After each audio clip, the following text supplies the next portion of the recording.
Welcome into another bonus episode here on Hockey Inside Out. Slafkovsky. Is it time to give him a chance on the second line for an extended period of time? Rick Green, what do you think?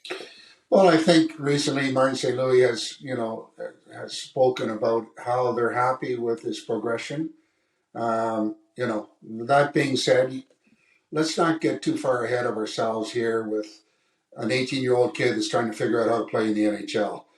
I mean, this guy has the tools. Now he just has to find a way to consistently put it together. And, they're experimenting with him a little bit to put him, here or there. Bottom line is he has to play. If they give him the opportunity, I think that, obviously the progression will continue. But they can't spot him here and there and expect a young kid to figure the game out, in the short term. So, that's what coaches and managers do with the young guys, is try and put them in the right situation to advance and progress. And I would like to see him get a little bit more, even though maybe at times he shows that he's not capable of maybe handling every situation. But again, 18-year-old kid still trying to figure out what he needs to do each and every night to contribute to the team game. And he'll get it. It's just a normal type of progression. Now you see a little bit, now you don't, but it's going to go the right way.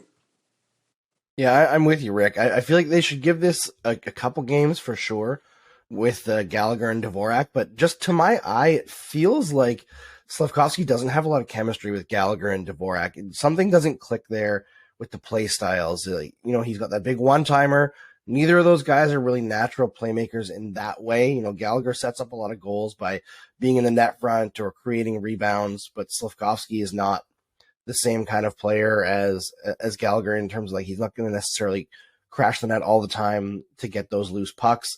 Dvorak's kind of the one who does that. So Slafkovsky has to hang back a little bit and almost play a center role on that line from a defensive posture in the offensive zone. So I don't know if that works for him necessarily. Every time I've seen him with Sean Monahan, he seems to be really solid. So I would be very curious to see them flip, say, Dadonov up with Dvorak and Gallagher, bring a little bit more playmaking to that line, and then put Slafkovsky with Monahan and just see what happens. Give it some time. We don't know how long Hoffman's out, but either way, I think it's time to move him a little bit up the lineup. I'd like to see him with Monahan a little bit more often.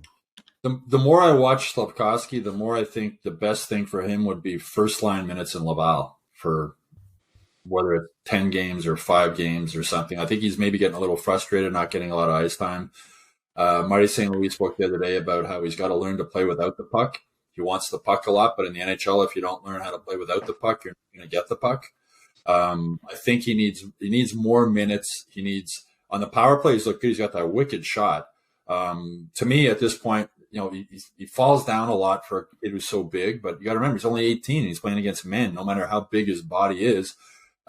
He just looks, he's still having problems in his own end with losing puck battles against the boards. He's still skating around with one hand on his stick half the time, which might lead to why he's losing so many puck battles.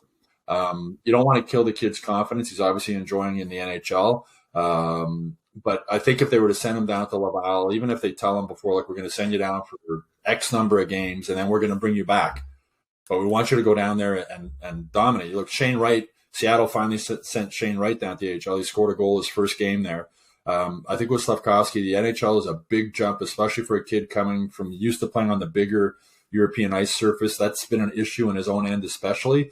There's a couple times every game where they can't seem to get trapped in their own end because Slafkovsky can't win a puck battle against the boards or can't make the play to get it out.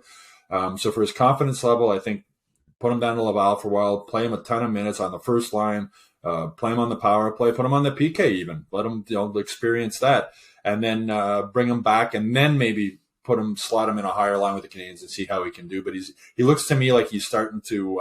There was a period there where Marty talked about every game he's getting a little bit better. I think that's starting to even off a bit. St. Louis also said, progress is never a straight line. There's going to be some ups and downs. But I think maybe if they send them to Laval for a bit, it might put them on a little bit of a more of a straight line for a period there.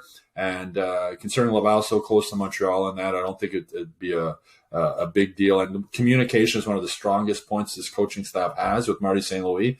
And if they explain it to him properly and what they want him to do when he goes down there, I think, to me, that would be a good move for the Canadiens at this point. And I think really one thing remains the same.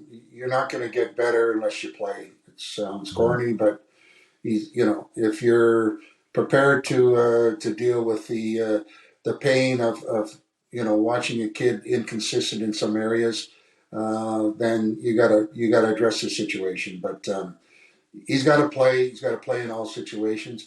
And Stu says maybe if he's not going to get the ice time that he needs to, continue his progression at the NHL. Laval, even though things are not going great down there, at least you'll have an opportunity to play. And when you play, you develop your skills and get a better idea on what you need to do to have success, at all levels.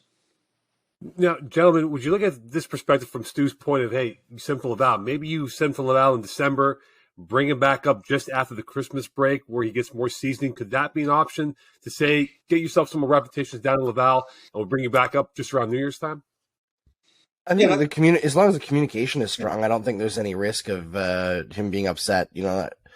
It seems like this organization now has a very clear idea of what they want to do developmentally. So I feel like he's not a kid who's lacking in confidence. That's not the issue.